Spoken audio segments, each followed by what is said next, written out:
கொள்கை வார்த்தை சொல்லிட்டு தந்தை பெரியார் தான் என்னுடைய 5 மிகப்பெரிய தலைவர்கள் எடுத்து வச்சுட்டு இருந்தாங்க அப்படிங்கிற மாதிரி சொல்லிட்டாரு. திமுகவுடைய தலைவர்கள் எல்லாம் எடுத்து வச்சுட்டனால மக்கள் எதை ஏத்துக்குவாங்க நம்புவாங்க அப்படின்னு ஒரு கவர்ச்சியும் இருக்குது. இன்னொன்னு இந்த மாதிரி ஒரு கொள்கை இருக்கிற மாதிரி கொள்கை தெரியாம ஒரு தலைவர்களை மட்டும் வைத்து ஆட்சி பிடிக்கிற வழி பாக்குறாருன்னு சொல்றீங்களா? அந்த தத்துவங்களை சொன்னதுனால ஓட்டு போட்டாங்களாலாம் தெரியல. ஓட்டு போட்டவங்கல என்ன காரணம்னே தெரியல. எதுக்கு ஓட்டு போட்டாங்க?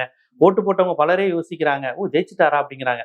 சோ நிறைய அது வேற, அது தனி சப்ஜெக்ட். நான் என்ன கேட்கிறேன், பாஜகவுக்கு மேஜிக் நம்பர் வேணும். ஆளுநர் பதவியேற்க அப்ப 118 வேணும்னா இப்போ வரைக்கும் 107 108 கூட வைங்க, ஒரு சீட் எக்ஸ்ட்ராவே வைங்க.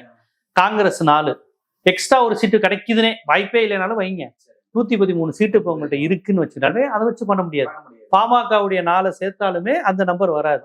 அப்ப அந்த ஒரு சீட்டு வர்றதுக்கு பாஜக என்ன பண்ண போகுது, விஜய் என்ன பண்ண போறாரு அப்படிங்கிற விஷயம் இருக்கு. கவர்னர் நமக்கான ஆளுநரே கிடையாது, அவர் பொறுப்பாளுநர், கேரளாவுக்கு போயிட்டாரு. இப்படிதான் சசிகலாவை அதிமுகவுடைய செயற்குழு பொதுக்குழுல நீங்க தான் முதலமைச்சரானு கேட்டாங்க, முதலமைச்சரானு கேட்டாங்க. அப்படி கேட்ட போது அவங்க என்ன சொன்னாங்கன்னா, ஆளுநர் இங்கே இல்லை, மகாராஷ்டிராவுக்கு போயிட்டாரு.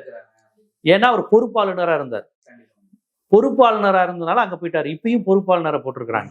சோ விஜய் இப்ப நம்பரை கூட்டுற வரையும் என்ன வேணாலும் டீலிங் நடக்கலாம், பேச்சுவார்த்தை நடக்கலாம். இனிமேல் தான் ஆட்டமே இருக்குது அப்படின்றீங்க? ஆமா, இனிமேல் தான் மங்காத்த ஆட்டம் இருக்கு.